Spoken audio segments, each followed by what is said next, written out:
Bonjour. D'ailleurs, dans la vidéo précédente, j'avais oublié de dire bonjour, enfin ça a été coupé. Veuillez m'excuser. Donc là, je vais faire la correction cette fois-ci du premier exercice qui vous était demandé. Donc là, vous n'aviez pas la correction. Donc je relis l'énoncé. Un réseau social gagne chaque mois 50 euros par abonné et dépense 1500 euros. On veut calculer le revenu annuel du réseau social en fonction du nombre d'abonnés. Alors la première question, c'est déterminer là ou les variables à saisir, le traitement et l'affichage à réaliser. Et deuxièmement, écrire le programme, correspondant en Python.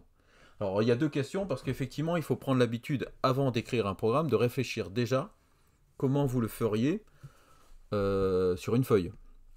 Si vous n'avez pas le raisonnement sur une feuille, si vous n'êtes pas capable de le faire à la main ou calculer à la main ou sur un raisonnement sur feuille, vous ne pourrez pas le traduire en Python puisque c'est une traduction, donc il faut déjà comprendre le raisonnement.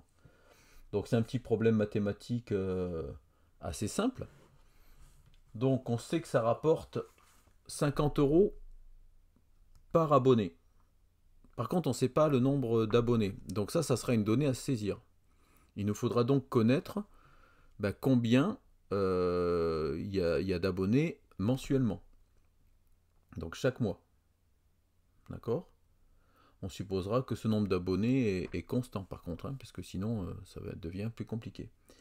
Et il y a également une dépense de 1500 euros, donc ça c'est donné chaque mois. Mais nous, c'est pas par mois qu'on veut, c'est par an, revenu annuel. Donc une fois qu'on aura calculé combien ça nous rapporte par mois, il suffira tout simplement de le multiplier par 12.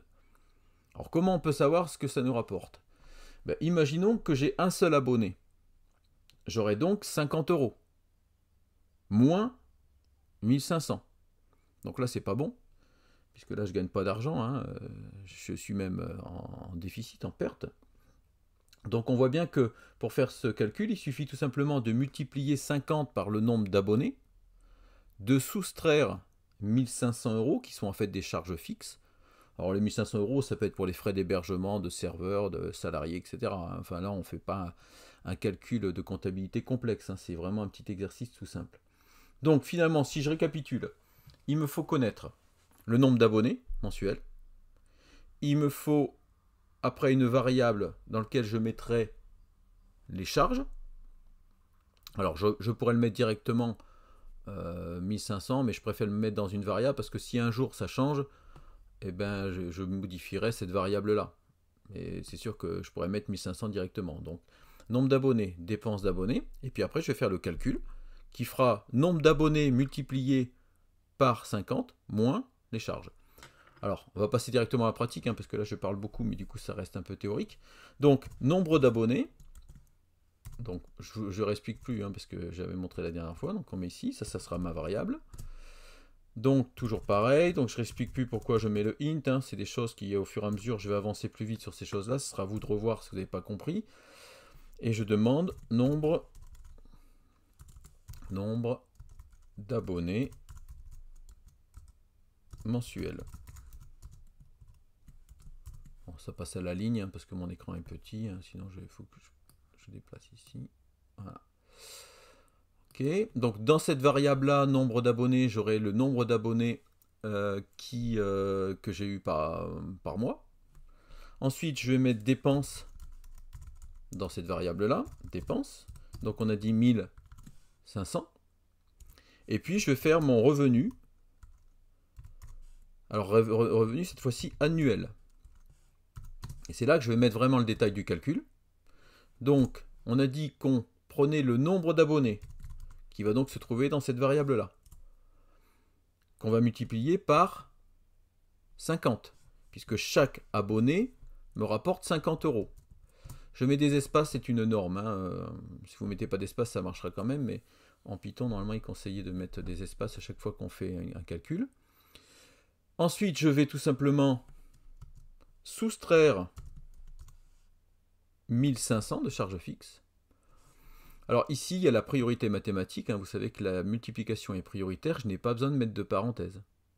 Python va d'abord faire ce calcul-là et après il fera 1500. Vous pouvez rajouter des parenthèses si vous voulez. Mais ça me fait pour ce calcul-là. Donc nombre d'abonnés multiplié par 50 moins 1500, c'est pour un mois. Donc il me faut multiplier par 12. Et voilà. Alors si je m'arrêtais là, ben, j'aurais rien à l'écran, hein, puisque en fait je fais des calculs, mais je demande de rien afficher. Donc on va faire un affichage, donc c'est toujours print. Donc pour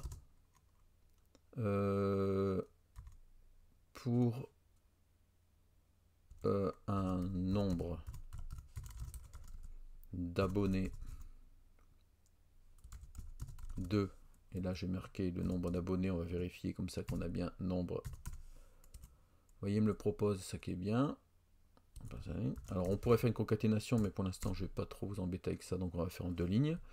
Le revenu sera de, et là je mets mon résultat revenu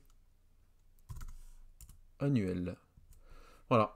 Normalement ça devrait être bon. On va essayer, hein. De toute façon s'il y a une erreur il va nous le dire, hein.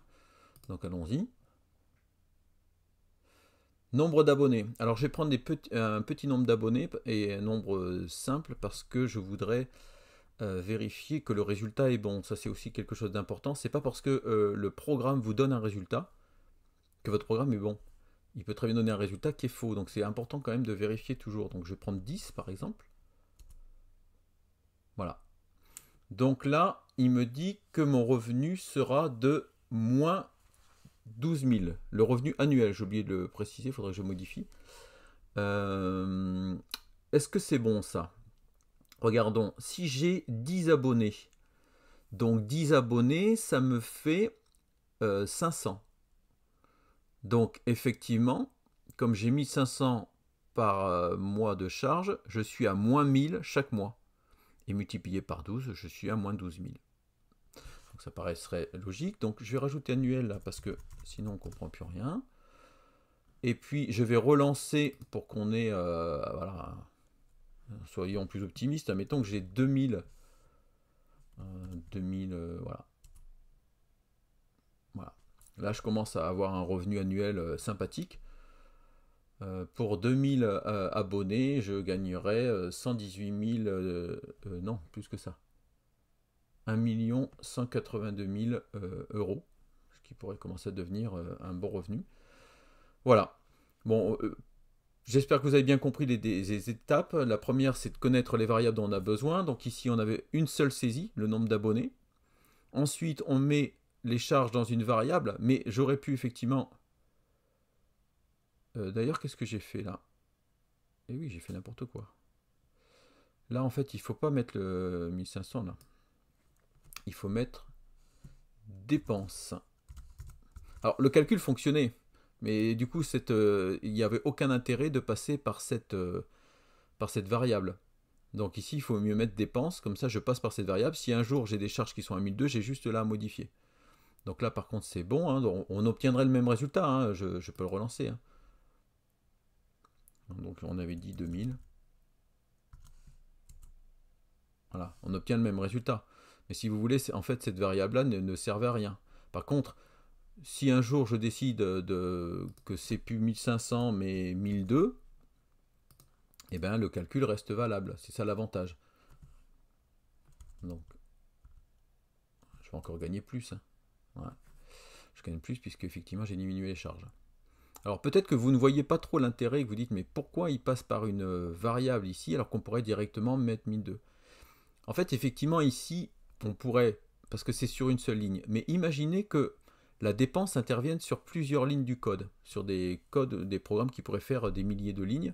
Il vous faudrait recenser toutes les lignes où vous avez rentré 1200, 1500 et les faire passer à 1002. Donc ça serait très long, c'était risque d'erreur, alors que si vous l'avez par exemple, si dépense se trouve dans 50 endroits, il suffira de modifier ici et la valeur sera modifiée.